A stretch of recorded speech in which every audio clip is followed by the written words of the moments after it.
ایک شخص کی 4 بیویاں تھیں اور پھر وہ چوتھی بیوی سے انتہا درجے کی محبت کرتا تھا۔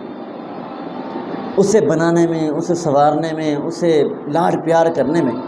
وہ دن کا دن گزار دیتا تھا۔ اور جو تیسری بیوی تھی اس سے بھی اسے بڑی محبت تھی، کیونکہ وہ بڑی خوبصورت تھی، اور اسے یہ خوف تھا کہ اگر میں اس کی طرف توجہ نہیں کرتا شاید کہ یہ کسی اور کی نہ ہو جائے۔ اور اسے دوسری بیوی سے بھی محبت تھی، اس لیے کہ وہ اس کی تمام پریشانیوں کا حل تھی، اور اسے اپنی پہلی بیوی سے کوئی رغبت، کوئی چاہت، کوئی محبت نہیں تھی۔ بالآخر عمر کا تقاضا، عمر گزرتی گئی۔ جب اس نے دیکھا کہ اب میں بستر مرگ پر پڑا ہوں، تو میں جس بیوی کو بنانے سنوارنے میں لگا رہتا تھا، تو آج اس کو بلاؤں، اسے کہتا ہوں میں مر رہا ہوں، تو بھی میرے ساتھ قبر میں چل۔ اس نے اپنی بیوی کو بلایا، میں مرنے والا ہوں، میں چاہتا ہوں کہ تو بھی میرے ساتھ چل۔ اس نے کہا نہیں، ابھی تو میرا شباب ہے، میری جوانی ہے، ابھی جوانی جوبن پہ ہے، میں تیرے ساتھ نہیں چل سکتی، اس لیے تیرا کام ہے تو جا اور اپنا بھگت۔ مایوس ہوا۔ پھر اس نے تیسری بیوی کو بلایا، کہا کہ میں نے تیرا بڑا خیال رکھا، تیرے حسن کا، تیری نزاکت کا، تیرے سب کچھ، اٹھنے بیٹھنے کا، تیری تمام تر ضروریات کا، اور اب میں چاہتا ہوں میں دنیا سے جا رہا ہوں، تو بھی میرے ساتھ چل۔ اس نے بھی اسے وہی جواب دیا کہ میرے تو جوانی کے جوبن کے دن ہیں، ابھی مجھے بہت سے لوگ مل جائیں گے، ابھی میرا دنیا میں زندہ رہنا ضروری ہے، ابھی میں نے عیش و عشرت کی زندگی دیکھنی ہے، میں تیرے ساتھ نہیں چل سکتی۔ اتنے تک اس نے دوسری بیوی کو بلایا، کہا کہ بھی میں چاہتا ہوں تو جس طرح میری یہاں دنیا میں مشکلات کا حل تھی، تو بھی میرے ساتھ چل۔ تو اس نے بھی کہا کہ نہیں، میں بھی تیرے ساتھ نہیں چل سکتی، ہاں اتنا ضرور ہے کہ ہاں وہاں قبر تک تجھے چھوڑ کر آ سکتی۔ پھر تیسری نے بھی کہا ہاں اتنا ضرور ہے کہ بس تو جب مرے گا اس وقت تک تو ہم ساتھ ہوں گے، جب تو مر جائے گا پھر ہم بھی تیرا ساتھ چھوڑ دیں گے۔ اور اتنے تک اس کی پہلی بیوی پیچھے کھڑی تھی، اس نے آواز لگائی پریشان نہ ہو میرے سرتاج، میں کھڑی ہوں، اب تو مر رہا ہے تو میں بھی تیرے ساتھ مروں گی، اس لیے کہ اس کا جسم، اس کی صحت اتنی کمزور ضعیف ہو چکی تھی کہ قریب تھا کہ وہ چند سیکنڈ میں گر کر مر جائے۔ تو اب اس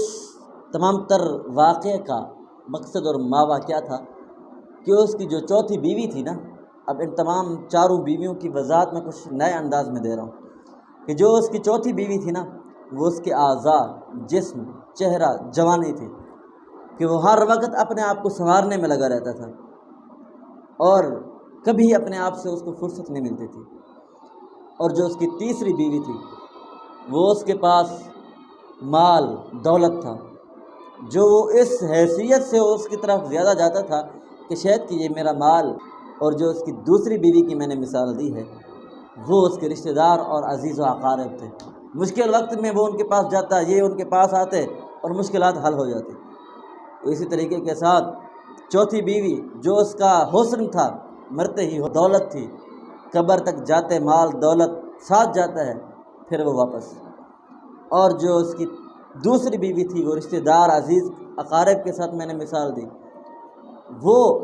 قبر تک جاتے ہیں، دفنا کر پھر واپس آ جاتے ہیں۔ اس کی پہلی بیوی وہ اس کے اعمال ہیں، وہ قبر تک ساتھ جاتے ہیں، اور وہ اس کی مرضی کہ اپنے اعمال کو درست کرے یا پھر اپنے اعمال کو بگاڑے، کیونکہ قبر میں جانا ہی اعمال نہیں ہے، وہ اعمال ہمارے اچھے ہوں یا کہ ہمارے برے ہوں۔ اس تمام تر سٹوری اور واقعے کا مقصد اور سبق کیا ہے کہ ہم اپنی زندگی کو پہچانیں۔ یہ زہری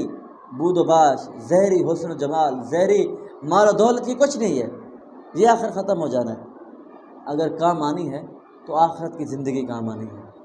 آخرت کی زندگی ہمیں بچائے گی، آخرت کے اندر آخرت کے لیے کیے ہوئے اعمال ہمیں بچائیں گے۔ اس لیے ہم ایسے اعمال کریں جس کا ہمیں دنیا کے ساتھ ساتھ آخرت کا بھی فائدہ ہو۔ ملاقات کریں گے ہم کسی اگلی ویڈیو میں، اس پیغام کو آگے ضرور شیئر کیجیے۔ یہ مختلف ٹائپ کے ساتھ میں آپ کے ساتھ گفتگو لے کر آتا ہوں، یہ مختلف طریقے کے ساتھ یہ مختلف طریقے کے ساتھ مختلف جہت کے ساتھ آپ کے پاس جانے کا آنے کا مقصد صرف یہ ہے کہ شاید کوئی کہیں کسی انداز میں بات انسان کے ذہن میں کلک ہو جائے، بس ایک شخص کی ہدایت ہماری بخشش کا سما ہو جائے گی۔ اس لیے آپ بھی ہمارے اس کام میں، اس کاوش میں حصہ لیں، اس پیغام کو آگے شیئر کریں، تاکہ آپ کے شیئر کے ساتھ بھی شاید کہ کسی کی زندگی بن جائے۔ آپ کا بھی اس میں بھلا ہے، ہمارا بھی اس میں بھلا ہے، ہمارے دن اور رات کی